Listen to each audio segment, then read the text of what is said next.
मुहिम में आपका एक बार फिर से स्वागत है। आज हमारे साथ हैं देश को सामाजिक संस्कार सिखाने में, राजनीतिक संस्कार सिखाने में लगे हुए योग गुरु बाबा रामदेव जी। जेडीयू के कुछ नेताओं की आप बड़ी तारीफ करते हैं। आपने एक बयान में आपका पढ़ रहा था, आपने कह दिया कि कुछ पार्टियां हैं देश में जिसमें कुछ अच्छे लोग हैं, और उन पार्टियों में जेडीयू का भी आपने नाम लिया था। जेडीयू में ये अच्छा आदमी कौन है बाबा? देखिए, शरद यादव जी एक बहुत अच्छे इंसान है। वो मैंने जो आज तक सुना है, लोगों के माध्यम से सुना है, आम लोगों में जो परसेप्शन है उनका, नीतीश जी का भी अच्छा परसेप्शन है। अब इनके अब राजनीतिक जो पूरे इश्यूज होते हैं उसके अंदर हो सकता है कि भाई जो है कुछ उनको खटकता हो। ये उनका अपना क्या है कि राजनीति बड़ी कुटिल होती है, जटिल होती है, इसमें कई तरह के चक्रव्यूह होते हैं। तो हम तो कोई चक्रव्यूह जानते नहीं, कोई कुटिल नीति जानते नहीं, राजनीति जानते नहीं, हम तो लोक नीति जानते हैं, सत्य नीति जानते हैं। तो इसमें हम देखते हैं कि इन लोगों के बारे में लोग अच्छा सोचते हैं कि शरद यादव जी एक अच्छे इंसान हैं, नीतीश जी भी अच्छा करने की कोशिश कर रहे हैं। वो अलग बात है कि कितना कर पाते हैं वो, क्योंकि हर एक आदमी के सामने कुछ परिस्थितियां होती हैं। और हम तो ये अपेक्षा करते हैं कि ये बिहार के लिए भी अच्छा सोचेंगे, और क्योंकि बिहार और देश अलग नहीं है, और राष्ट्रीय राजनीति में क्या शुभ होगा राष्ट्र के लिए उसके बारे में भी अच्छा सोचेंगे, क्योंकि उन्होंने बहुत कोशिश करके देख ली। कांग्रेस जो है वो बहुत शातिर पार्टी है। वो नीतीश जी ने सोचा था कि जो है वो पिछड़ा राज्य का दर्जा हमको मिल जाएगा, जो है विशेष राज्य का दर्जा हमको मिल जाएगा। अब विशेष राज्य का दर्जा दिलाने के लिए उन्होंने पहले पटना में रैली की। तो कांग्रेस इतने धूर्त हैं, इतने चालाक हैं, इतने शातिर हैं, इन्होंने उसी दिन दिल्ली में रैली कर दी। नीतीश जी ने 1 साल मेहनत की, उन्होंने अपने किराए के आदमी बुला करके हरियाणा और राजस्थान से नेशनल मीडिया में उसी दिन उनका खेल खराब कर दिया। तो एक तो ये धोखा किया। फिर उन्होंने सोचा कि मैं दिल्ली में जाऊंगा, और ये अभी तो इनसे, क्योंकि जो है उधर से वो डीएमके ने भी समर्थन वापस ले लिया था, ममता जी समर्थन वापस ले चुकी थी। इन्होंने सोचा कि हम जो है विशेष राज्य का दर्जा दिलवा लेंगे। मीठी मीठी बातें भी की, मुस्कुराते हुए निकले भी नीतीश जी। लेकिन ये प्रधानमंत्री तो बेचारे एक तरह से जो है सरदार तो है लेकिन असरदार तो है नहीं, बेईमानों से घिरे हुए ईमानदार हैं।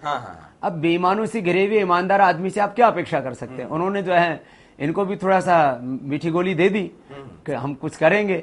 अब वो ये चाहते हैं कि ये पूरी तरह से वैसे ही शरणागत हो जाएं जैसे मनमोहन शरणागत है। अब वो हुआ नहीं, तो विशेष राज्य का दर्जा भी मिला नहीं।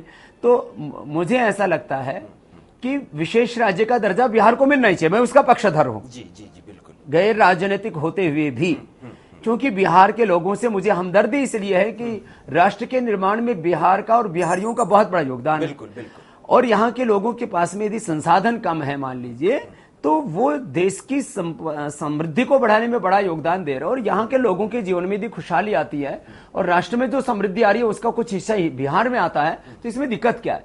लेकिन जो है कहते हैं ना, साधन और साध्य दोनों में सुचिता होनी चाहिए। विशेष राज्य का दर्जा बिहार को मिलना चाहिए, और किसी की भी आगे सरकार आए, क्योंकि अभी तो मुझे तो उम्मीद थी नहीं, इसलिए नहीं तो मैं तो खुद चला जाता विशेष राज्य की दर्जा वाली बात में।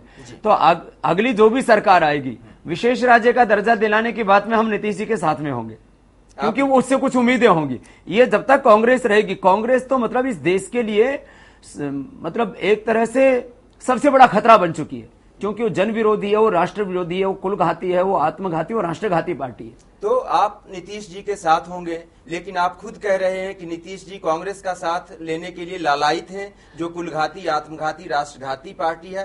तो ये कैसे आप नीतीश जी का साथ? मैंने कहा नीतीश जी ने सोचा था, मैं कहा लालायित नहीं है, उन्होंने सोचा था कि इनकी मजबूरी अब तो देंगे ही विशेष राज्य का दर्जा। इतने धूर्त हैं वो, उन्होंने सोचा कि भाई यदि हमने विशेष राज्य का दर्जा दे दिया तो सारा क्रेडिट नीतीश को मिल जाएगा। मैं जानता हूं बाबा कि कांग्रेस के खिलाफ आप बहुत सारी चीजें बोलना चाहते हैं, उस बात पे मैं बाद में आऊंगा।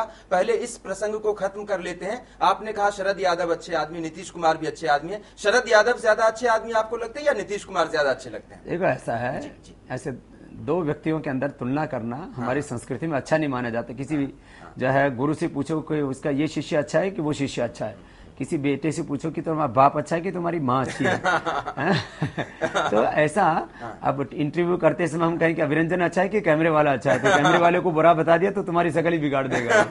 तो ये दो लोगों की तुलना करना ठीक नहीं रहता। लेकिन नीतीश कुमार जी शरद यादव जी का कद छोटा करने में लगे रहते हैं। जिस पटना की रैली और दिल्ली की रैली का आपने जिक्र किया, उसी रैली में उन्होंने प्रदेश अध्यक्ष का नाम पहले ले लिया और राष्ट्रीय अध्यक्ष का नाम बाद में लिया। देखिए, शरद यादव जी को कोई छोटा नहीं कर सकता। वो अपने किसी के बनाए हुए आदमी नहीं है, वो अपनी मेहनत करके बने। मैं यहाँ किसी चीज को वो नहीं करना चाहता और मुझे नहीं पता कि कौन किसको छोटा करने में लगा, कौन किसको बड़ा करने में लगा। वो उनकी यदि इंटरनल कोई पॉलिटिक्स है भी, पहले तो मुझे उसके बारे में जानकारी नहीं, यदि कुछ है भी तो मैं उसके बारे में कुछ बोलना भी नहीं चाहता। मैं इतना चाहता हूं कि जो अच्छे लोग हैं वो प्रदेशों के बारे में भी सोचें और देश के बारे में भी। तो ठीक है बाबा, आप शरद यादव की तारीफ कर रहे हैं, लेकिन आपके जो नहीं, मैं नीतीश का भी कोई विरोध नहीं कर रहा हूँ। विरोध नहीं कर रहे हैं, शरद यादव की आप तारीफ कर रहे हैं, लेकिन अन्ना के साथ के लोगों ने उनकी दाढ़ी में तिनका खोज लिया था। किनकी? शरद यादव की दाढ़ी। पहले बात तो यह कि शरद यादव जी को दाढ़ी नहीं रखते हैं, दाढ़ी तो हम लोग रखते हैं, आपके भी शरद जी से बड़ी तो आपकी दाढ़ी है। दूसरी बात यह है कि आप जिन लोगों की बात कर रहे हैं उनको उनकी हैसियत पता लग रही है। अभी 50-100 आदमी भी जुटाने मुश्किल हो रहे हैं। तो ऐसे कोई आदमी किसी के बारे में कुछ भी बोल दे, सड़क चलता आदमी, उसको मैं माइंड नहीं करता। आप अरविंद केजरीवाल की हैसियत के बारे में बात कर रहे हैं, सीधा सीधा बात करते हैं बाबा। हम किसी के बारे में देखो, किसकी क्या औकात है, किसकी क्या हैसियत है, किसका क्या अस्तित्व है और उसको जन भावनाओं में उसका कितना समर्थन है, ये जमीन पर बताता है। हम किसी राह पर निकलते हैं तो हर दिन 1 से 2 लाख लोगों की रैली करते हैं, हर दिन जी, बिना किसी सरकारी सहयोग के, बल्कि सरकार के विरोधों के बावजूद। अब जिन लोगों के पास में 100-200 लोग जुटाने जिनको मुश्किल हो जाते हैं, 100 लोग तो हम कहीं रास्ते में चल रहे हो और कहीं जो है लघु शंका के लिए उतर जाएं, पेशाब करने के लिए उतर जाएं, वहां लोग इकट्ठे हो जाएंगे। ये कोई तो देश जो है वो जन भावनाओं से चलता है। तो अरविंद केजरीवाल जो है डिरेल हो चुके हैं, आपको ऐसा लगता है? कोई टिप्पणी नहीं उनके ऊपर कोई टिप्पणी नहीं करेंगे। इतनी टिप्पणी तो बाबा आपसे चाहेंगे कि क्या अरविंद केजरीवाल जो है मच्छर को मारने के लिए तोप का इस्तेमाल कर रहे हैं? बिजली पानी की कीमत वापस लेनी है तो 14 दिन अनशन पे बैठ गए। अनशन तो ब्रह्मास्त्र है ना। कोई टिप्पणी नहीं। अन्ना पे तो टिप्पणी करेंगे ना बाबा? अब बुजुर्ग आदमी है, क्यों ऐसा, ये हमारी परंपरा में बुजुर्गों का सम्मान करना होता है, लेकिन अपने सम्मान को बचाने के लिए बुजुर्गों को भी सोचना चाहिए। बुजुर्गों को भी सोचना चाहिए बाबा। कई लोग कहते हैं, जो आपको जानते हैं, ऐसे कई लोग कहते हैं कि आपके मन में कहीं से ये मलाल है कि अन्ना हजारे की तुलना में आप बहुत ज्यादा लोकप्रिय थे, और बल्कि अन्ना हजारे को पहली बार जो राष्ट्रीय स्तर पर पहचान मिली वो आपके मंच से मिली, ऐसा और एक दिन वो आपसे आगे निकल गए शायद लोगों की निगाह में। क्या करे, कौन से कहाँ कौन आगे है कौन पीछे, देश जानता है। जी। इसको कोई मलाल किस बात का। आज जहाँ हम खड़े हैं, जहाँ हम बैठे हैं, वहाँ देखो हमें किसी ने उठाया नहीं तो हमें गिराएगा कौन? हमें देश की जनता ने उठाया, हमें भगवान ने उठाया, हमारे अपने कर्म ने उठाया। तो ये किसी को क्या प्रश्न है, वो सब दिख रहा है बाबा। लेकिन अन्ना ने आपको यूज तो किया ना। अरे छोड़ो ना, क्या कर, आपको यूज तो किया ना। हम कह रहे हैं कि देश में सब कुछ देखो जो है, सच ज्यादा देर तक छुपा नहीं रहता है, तो अब सच सामने आ गया। तो अन्ना अगर दोबारा यूज करना चाहेंगे आपको, तो अब आप यूज नहीं होंगे? छोड़ो नहीं, क्या क्यों, हमने कहा no comments for Anna ji and Kejriwal. ठीक है बाबा रामदेव, आपसे ये चर्चा अभी हम जारी रखेंगे, लेकिन अभी वक्त है एक छोटे से ब्रेक का। ब्रेक के बाद लौटेंगे तो बाबा रामदेव से पूछेंगे कुछ और सीधे सवाल, नुकीले सवाल, पहले सवाल। जानकारी मिल रही है कि आप रामनवमी पर जो है एक नई पार्टी का कोई ऐलान करने वाले हैं, ये वही सही? कुछ राजनीतिक पार्टियों में कुछ चंद लोग भले भी होते हैं तो नीचे फिर वही दुष्ट लोग घुस जाते हैं। तो ये पूरे राजनीतिक व्यवस्था के शुद्धिकरण के लिए ये जरूरी है, विकल्प चाहिए।